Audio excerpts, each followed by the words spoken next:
number 16. In a school, there are two sections, section A and section B of class 10th. Section A और section B है class 10th में, दो section है. There are 48 students in section A and 60 students in section B. 48 कितने हैं? 60 section A में है और 60 section B में. Determine the list number of book required for library of the school so that the book can be distributed equally amount of all students of each section. अच्छा, हमें कितने number of, कितने कम से कम number of book की जरूरत होगी school की library में ताकि बुक को डिस्ट्रीब्यूट किया जा सके, इक्वली डिस्ट्रीब्यूट किया जा सके ऑल द स्टूडेंट के बीच में, हर एक सेक्शन में.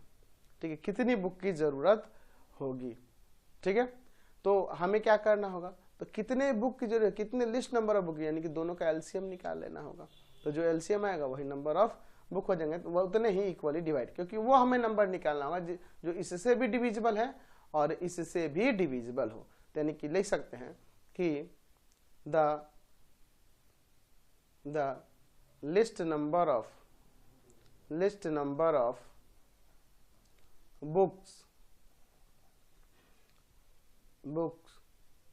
required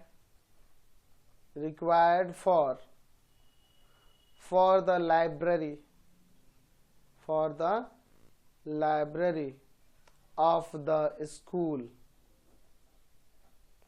equal to में LCM of 48 and 60.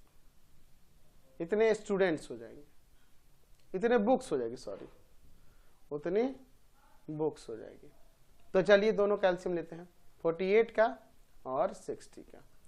तो 2 से ले जाएंगे 24, 2 से ले जाएंगे 12, 2 से ले जाएंगे 6, 2 से ले जाएंगे 3, 2 से ले जाएंगे 30, 2 से ले जाएंगे 15, 3 से ले जाएंगे 5. तो हम यहाँ पे नीचे लिख सकते हैं कि 48 इक्वल टू में आ गया 2 का power 4 into 3 and 60 equal to में आ गया 2 का पावर 2 इंटू 3 इंटू में 5. तो एलसीएम की अगर बात करेंगे 48 एंड 60 की, तो क्या हो जाएगा, तो हाईएस्ट पावर वाले को इसमें लिखिए 2 का पावर 4, 3 एक बार कॉमन है और आपका 5, तो कितना हो जाएगा आपका 5 से 15 और 2 का पावर 4 जो होगा 16 हो जाएगा. तो 15 में 16 से मल्टीप्लाई कर लेते हैं तो 240 आ जाएगा. तो 240 बुक्स की जरूरत होगी, यानी कि लिख सकते हैं कि therefore the least number of books required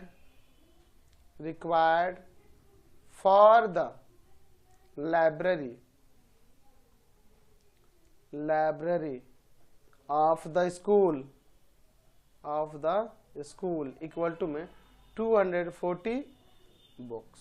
इतने बुक्स की जरूरत होगी लाइब्रेरी में. समझ गए?